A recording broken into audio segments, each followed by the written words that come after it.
Hey you guys, this is Britta Alton with Ringgold United Methodist Church. I wanted to talk to you about this week in worship. We are beginning a new series and it's called Disciples Like Us. Each week we're going to talk about some unlikely disciples. This will help us see that we can be, in fact that we are ourselves disciples as followers of Jesus. While Pastor Chris this week is going to focus on the disciple Matthias being chosen, I wanted to think about the other guy, Joseph, called Barsabbas, who was not chosen. Sometimes we get picked and sometimes we don't. And what do we do with that? And so that's what got me thinking this week. If you were going to draw straws to see who drew the short straw to have to do something, you would pull it out and whoever has the short straw has to do the task. Or you could see who gets to go first and you flip a coin. I have a coin at home that has a G on one side and a P on the other side. My boys, we would flip that to see who had to take their shower first when they were little. Then we don't have to do that now. Also, like, you have these two little Lego guys. Could you tell which one of these would be the best one? Could you tell which one you would choose? Would you choose based on green or white or what they, I don't know if they have superpowers?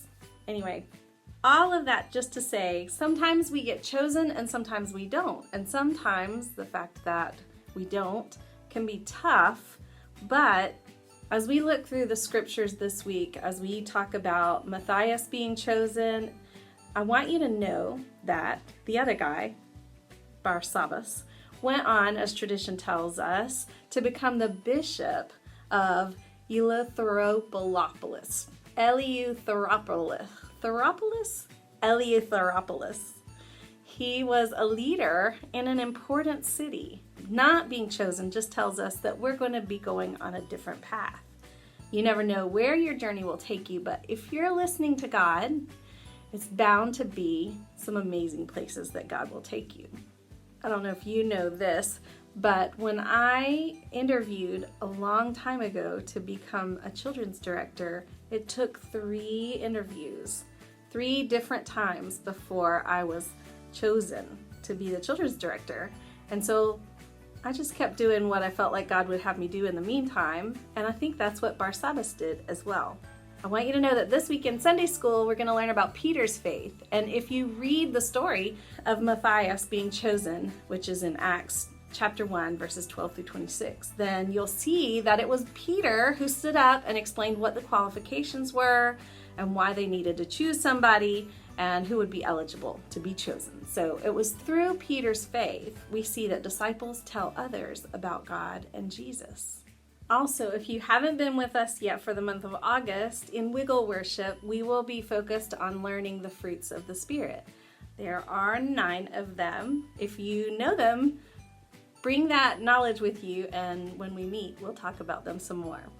Don't forget, as small groups are beginning for adults on Sunday nights, so will small group gatherings for kids. So starting this week, the 12th of September, so kids are going to gather. We're going to have some outdoor play and a devotion and some fun time together. We will do live sport nights, but we're going to postpone that for just a little bit. You are never too little or too young to be part of Ringgold United Methodist Church's mission and ministry. There are a lot of things coming up. There's a missions yard sale that you and your family could potentially volunteer at and be part of as we earn funds for our missions in Nicaragua and Haiti. You might talk with your family about how you guys can support that ministry. Be sure you're getting my newsletter each week. That tells you what is upcoming for kids and families. And until I do see you next, I pray that you are blessed, and I look forward to seeing you soon. Bye.